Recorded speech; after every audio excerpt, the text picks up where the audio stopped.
Heureuse de vous savoir nombreux à ce rendez-vous de l'information sur la télévision nationale. Mesdames et messieurs, bonjour et bienvenue au journal. Assemblée nationale, la commission des relations extérieures veut être plus dynamique. C'est ce qui ressort d'un point de presse que les membres de la dite commission ont animé vendredi dernier au Parlement.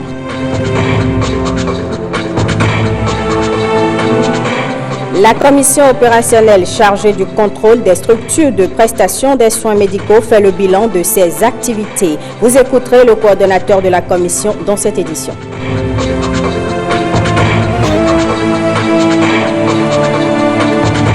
Et puis, 35e édition de la Journée nationale de l'arbre. À l'occasion, des plans ont été mis en terre au centre universitaire de Sakété. Retour sur les temps forts dans un instant.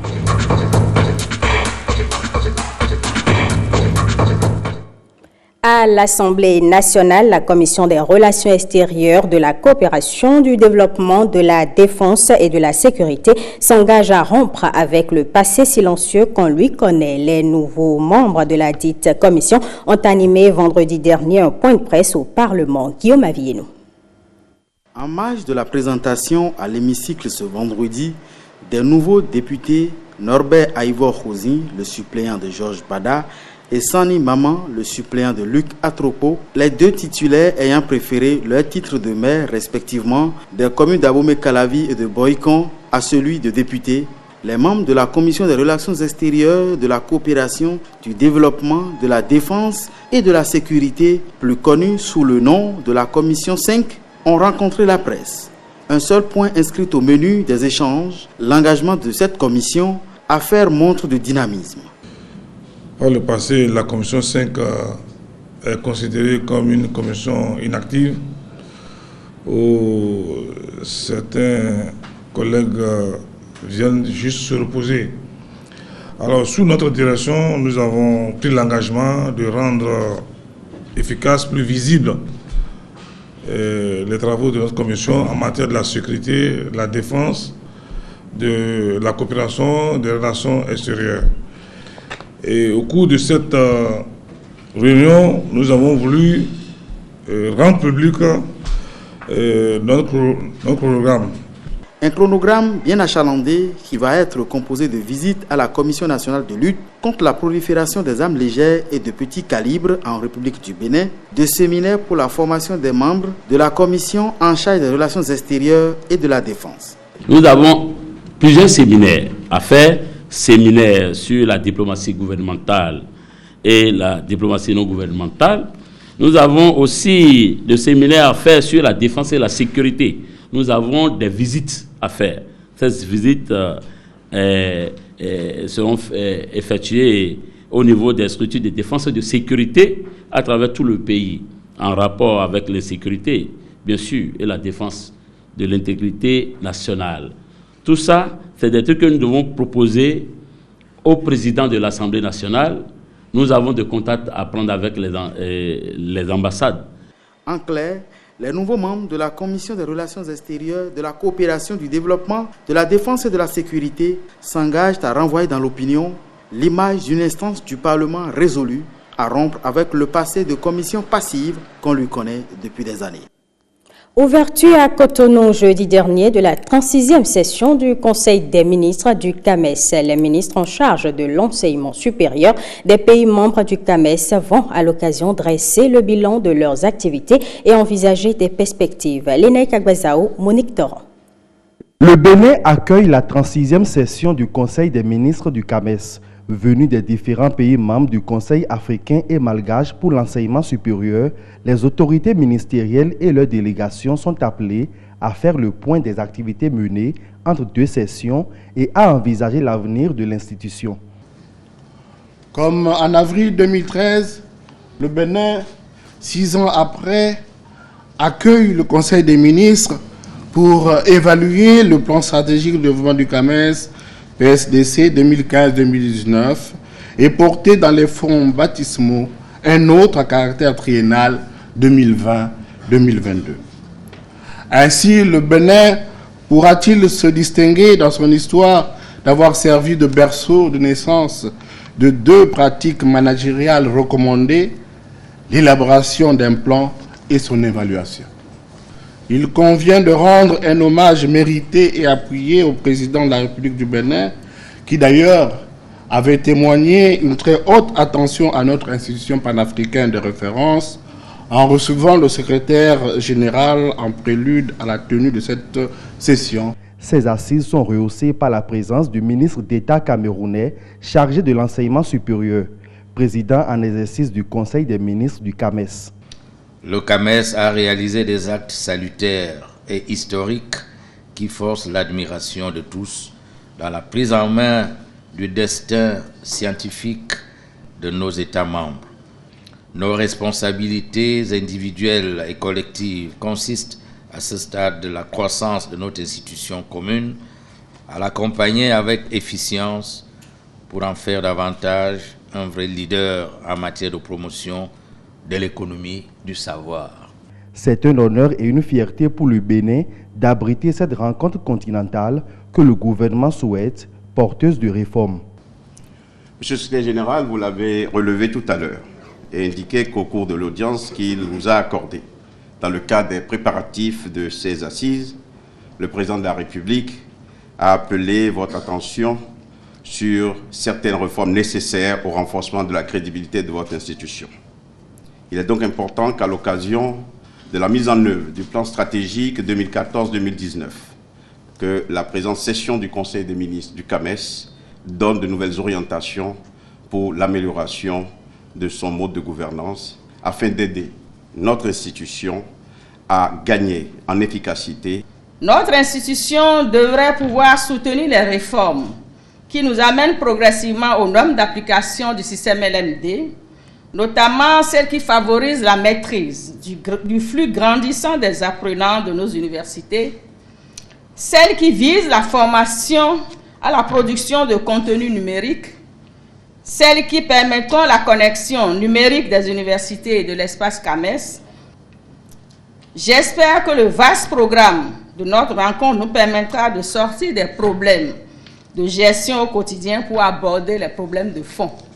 Il est donc à espérer de cette messe ministérielle du CAMES une harmonisation des politiques pour la formation des ressources humaines de qualité et pour le développement des recherches scientifiques au service des pays membres. Restons dans le domaine de l'éducation pour parler de cette initiative pour maintenir les filles de Ifaï à l'école. Dénommé Appui à l'éducation socio-sanitaire des jeunes filles dans 10 collèges de la localité, ce projet a été lancé dans le département du Plateau. Patrick Ayadi, Wenceslas Ahoymo.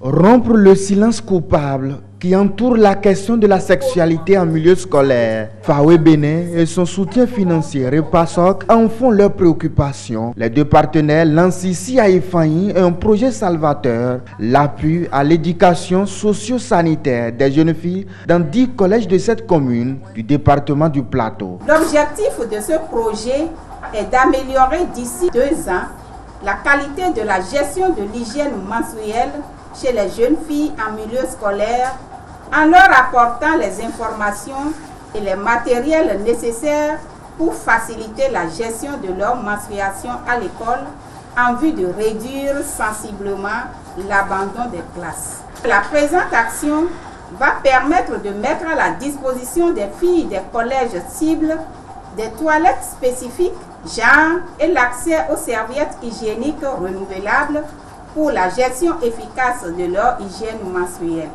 Que l'on parle de la gestion des menstrues des filles, cela interpelle en premier lieu les parents, les mamans et aussi les papas. Et nous tenons à reconnaître l'importance de ce projet. Face aux pesanteurs sociologiques qui constituent un frein à l'éducation sexuelle, les autorités politico-administratives mesurent la responsabilité qui est la leur. Nous avons donc l'obligation de soutenir cette initiative qui améliore l'environnement académique des apprenants. C'est pourquoi je voudrais vous rassurer de notre entière disponibilité à accompagner cette initiative pour l'atteinte de ces résultats.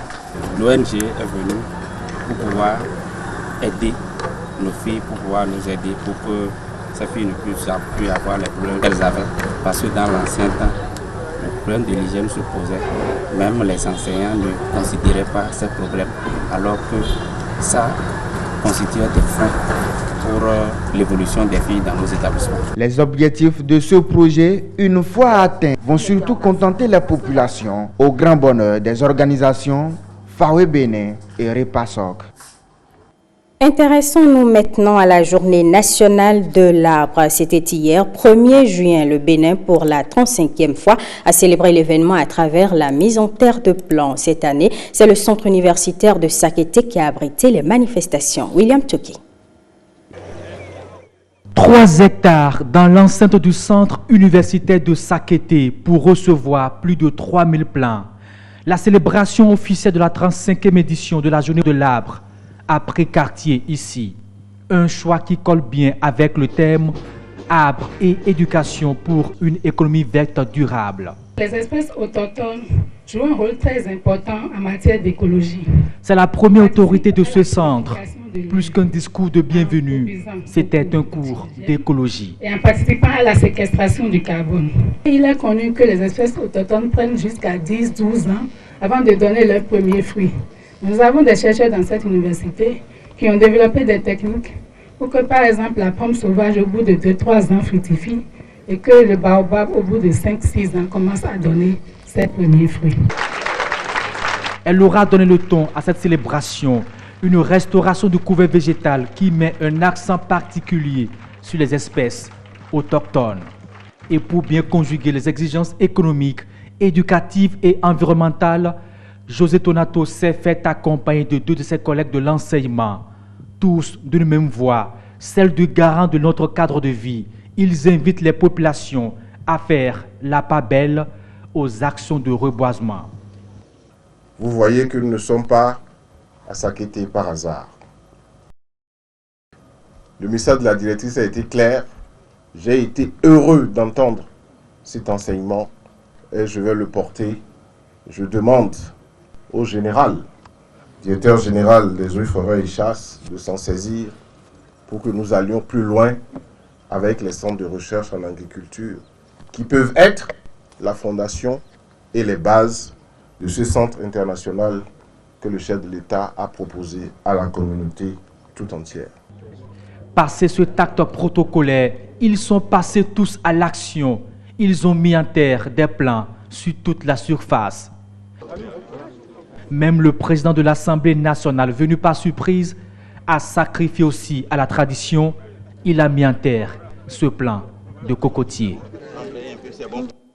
Elle a été mise en place en octobre 2018 par le chef de l'État, la commission opérationnelle chargée du contrôle des structures de prestation des soins médicaux. À leur prise de fonction, les membres de cette commission ont sillonné plusieurs structures sanitaires du nord au sud. Des constats ont été faits. Je vous propose de suivre le coordonnateur de la commission au micro de Rebecca Kendiahoudé et de Jules Akoikou. Nous avons achevé l'état des lieux en matière des normes sanitaires dans 570 formations sanitaires des 12 départements de notre pays. Nous avons également réalisé 10 saisines sur demande de l'autorité ou sur les bases des informations sur les réseaux sociaux. Nous avons enfin effectué des visites d'immersion dans nos hôpitaux. En conclusion, il persiste des déviances relevées auprès des prestataires de soins au cours de la période précédente, en dépit des efforts de sensibilisation et les mises en garde. Il s'agit des retards et absences non justifiées au poste, des rançonnements de malades, de la vente illicite des médicaments, de la légèreté et parfois l'insouciance dans les actes posés, de la banalisation des décès des malades et du non-respect des normes de soins. Certaines personnes impliquées ont reçu des sanctions appropriées. Notre souhait est que ces manquements au respect des normes sanitaires et à l'éthique disparaissent afin que nos concitoyens aient accès à des soins de qualité. Sophie Attalé, candidate au poste de conseil technique à la 6e mandature de la HAC, a lancé sa campagne jeudi dernier à la Bourse du Travail. Elle a saisi l'occasion pour présenter son projet. Plus de précisions avec Huguette Rondello. Ce mardi 28 mai 2019, nuitamment, l'un de mes fidèles soldats, à la personne du regretté Raimi Guadamassi, a quitté le navire. Les cœurs sont meurtris, mais le combat doit continuer. C'est fort de cela que Sophie Attalé dévoile son projet. Candidate aux élections de la HAC, je lance officiellement ma campagne pour les élections au poste de conseiller technique, catégorie technicien des télécommunications. Technicienne des télécommunications en service à l'Office de radiodiffusion et télévision du Bénin, celle que l'on appelle Amazon des ondes ambitionne entre autres de promouvoir une presse libre et responsable en améliorant les conditions de vie et de travail des techniciens et journalistes. Je vous inviterai à porter la bonne nouvelle, chacun en ce qui le concerne, sans désemparer, avec conviction et détermination auprès de chaque technicien et lecteur, dans chacune des radios et dans chacune des télévisions, dans chacun des centres émetteurs et dans chaque poste que j'ai oublié. Aujourd'hui, la communauté internationale prêche pour la paroisse de la promotion de la femme et de la jeunesse. Partout dans le monde, c'est ça aujourd'hui. Je ne sache pas que jusqu'à maintenant, il y ait eu une femme à ce poste-là, sauf oubli de ma part, à ce poste-là, à la HAC. Donc la promotion du genre, la promotion de la femme, porter la nouvelle, pour que ce soit cette fois-ci une femme à ce poste-là, une jeune femme à ce poste-là. C'est très important. Toute femme qui décide de s'affirmer pour le développement de ce pays, je suis prête à la soutenir les yeux fermés. Passionnée du métier de technicienne des télécommunications qu'elle exerce depuis une vingtaine d'années, Sophie Attalé souhaite mettre son expérience au service des médias béninois et des hommes et femmes qui y travaillent. Elle demande l'adhésion de tous à son projet et les invite à porter leur choix sur sa personne pour le poste de conseiller technique à la 6e mandature de la Haute Autorité de l'audiovisuel et de la communication. Martine de Souza Attignan a elle aussi officiellement lancé sa campagne au cours de la même journée du jeudi. Robert Copin-Edor et Françoise Insou ont assisté à la cérémonie. Si vous êtes là, c'est que vous me connaissez.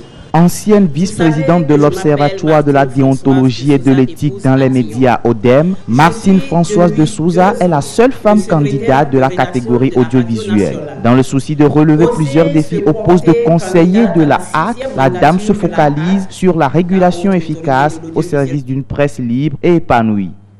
La 6e mandature doit œuvrer pour que les individus se gouvernent eux-mêmes à travers leurs propres repères individuels. Il nous faut dans le même temps une spécialisation accrue des professionnels.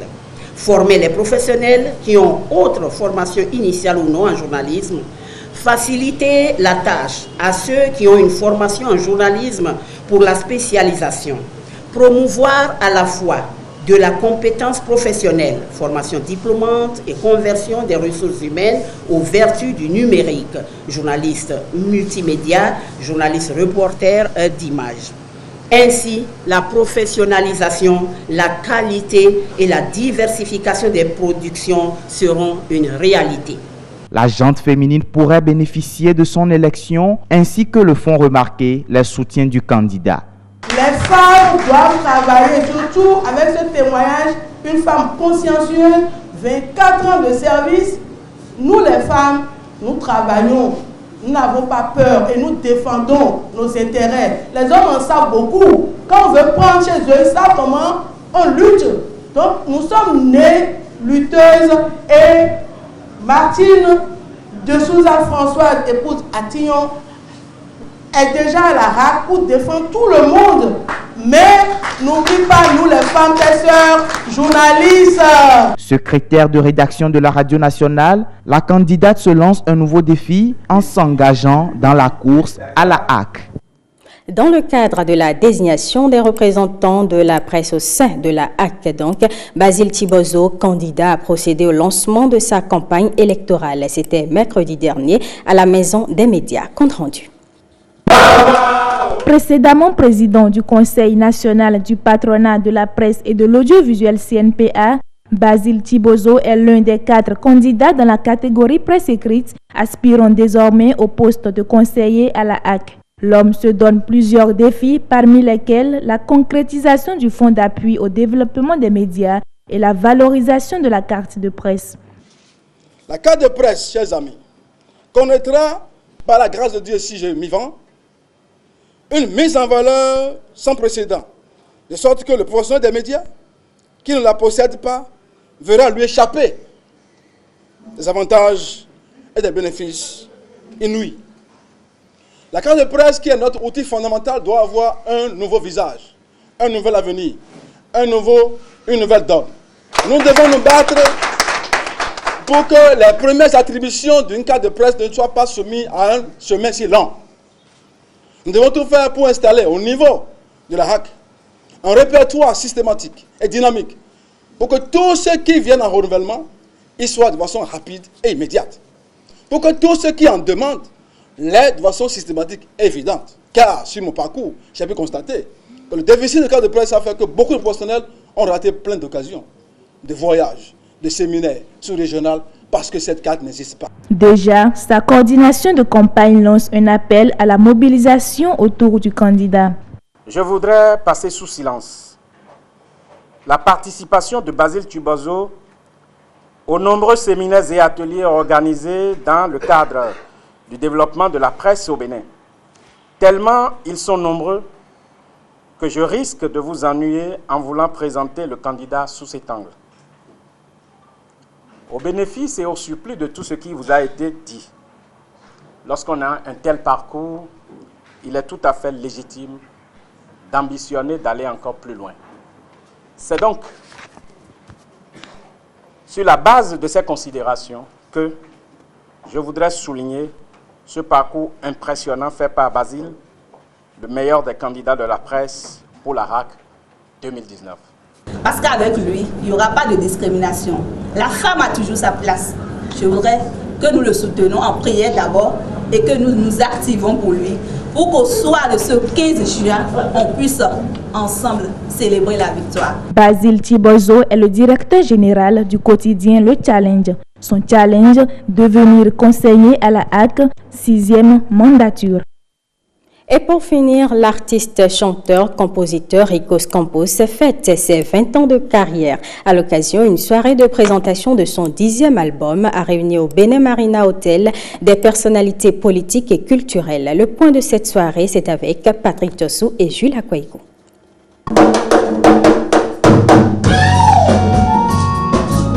Eric de Campos, alias Ricos Campos, ses 20 ans de carrière musicale. Alors, pas de barrière bancale pour cette soirée de gala et de galettes harmoniques.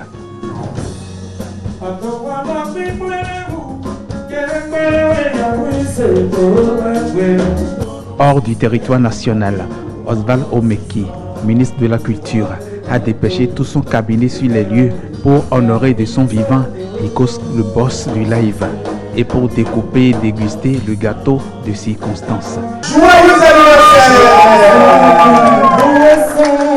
de Léon Anjorin Koboudé, assistant du ministre, à Gilbert Déo Malé, directeur général du Fonds des Arts et de la Culture.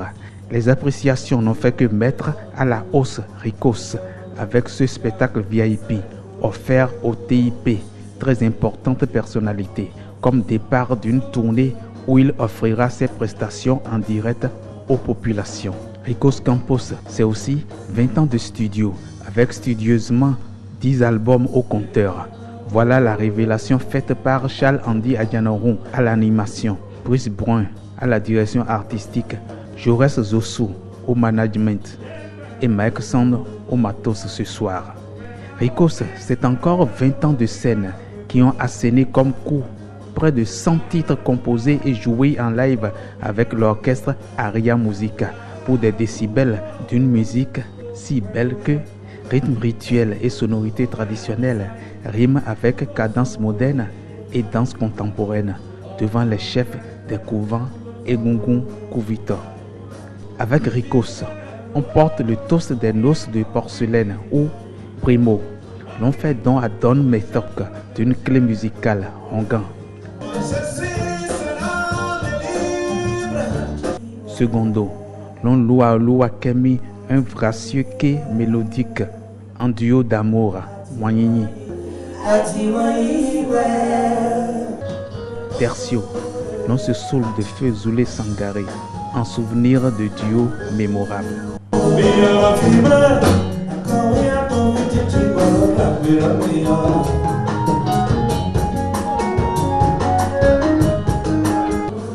Quand Ricos Campos campe en cadence, on n'y riposte point, et c'est sans distinction de genre féminin ou masculin. Eh bien, ce sera tout pour ce journal et merci pour votre aimable attention.